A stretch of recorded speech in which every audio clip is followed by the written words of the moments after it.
Hi అండి, అందరికీ నమస్కారం. Welcome to my channel Sowji thoughts.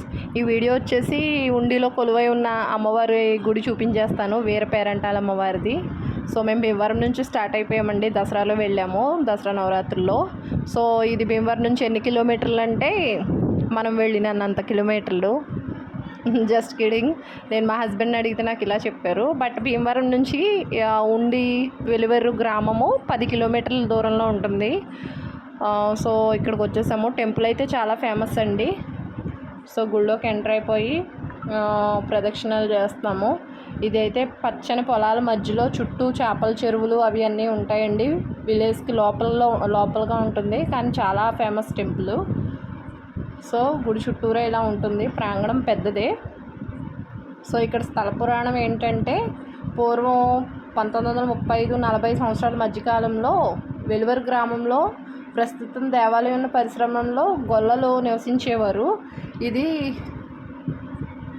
ఈ గొల్లల కుటుంబంలో 13 సంవత్సరాల వయసు గల బాలిక వెలువెర్రు పరిసర గ్రామంలో అయిన చిలుకూరు మహాదేవపట్నం గ్రామంలో పెరుగు విక్రయించుకుని బర్రెల మందతో వెలువెర్రు గ్రామానికి తిరిగి వస్తుండగా ఆ దారిలో లంబాడి వారు వెళుతూ ఆ బాలికను అటకాయించి ఈ దేవాలయం పరిసర ప్రాంతంలో గొయ్యి తీసి ఆ గొయ్యిలో బాలికను పూడ్చి బర్రెల మందను తోలుకుని పోయినారు.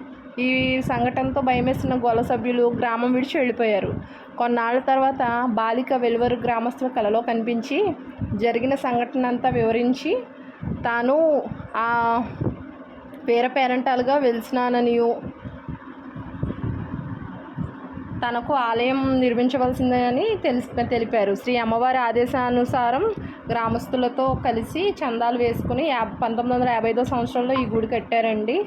సో అసలు ఇదైతే పాత గుడి పక్కన ఉంటుంది కదా, చిన్న గుడి ఉంటుంది. ఇది లోపల గుడి దర్శనం.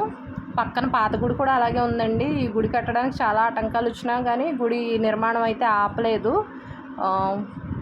ఆ పాత గుడిని కూడా ఏం కదపలేదు, అలాగే ఉంచారు. ఇప్పటికీ ఆవిడ తిరుగుతారు అనేసి పెద్ద పేరు ఇక్కడ. చూసారా గుడి బయట ప్రాంగణం ఇది గర్భగుడి. గర్భగుడిలో అమ్మవారు సాక్షాత్ అక్కడ కూర్చున్నట్టుగానే అనిపిస్తుంది. మేము వెళ్ళిన దసరా నవరాత్రుల్లో కదా. ఇది ఫ్రంట్ వినాయకుడి బొమ్మ అండి.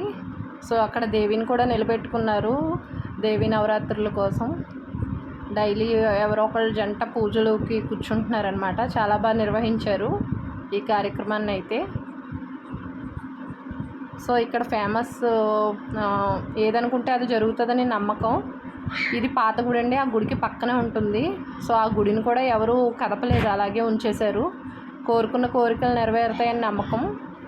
ఎస్పెషల్లీ నా విషయంలో నేను 2 కోరికలు కోరుకున్నాను, ఆ 2 నెరవేరినాయండి. అందుకని నాకు బాగా నమ్మకం ఎక్కువ.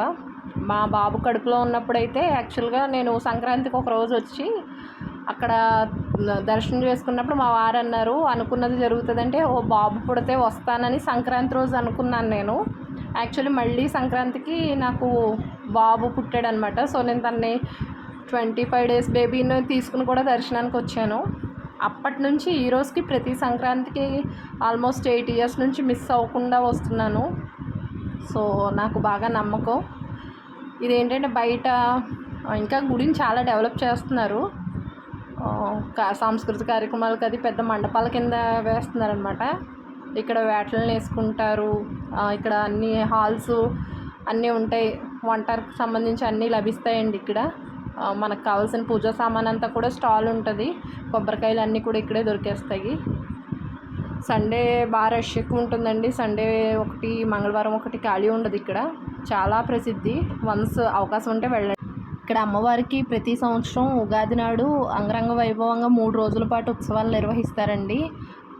ఊరంతా ఇక్కడే ఉంటుంది. చాలా బాగా జరుగుతుంది. తీర్థం అంటారు కదా. సో అవకాశం ఉంటే వెళ్ళడానికి ప్రయత్నించండి. కోరుకున్న కోరికలు తీర్చే కొంగు బంగారు తల్లి. ఛానల్ కొత్తగా చూసిన వాళ్ళు లైక్ చేయండి, షేర్ చేయండి, సబ్స్క్రైబ్ చేసుకోండి. బాయ్.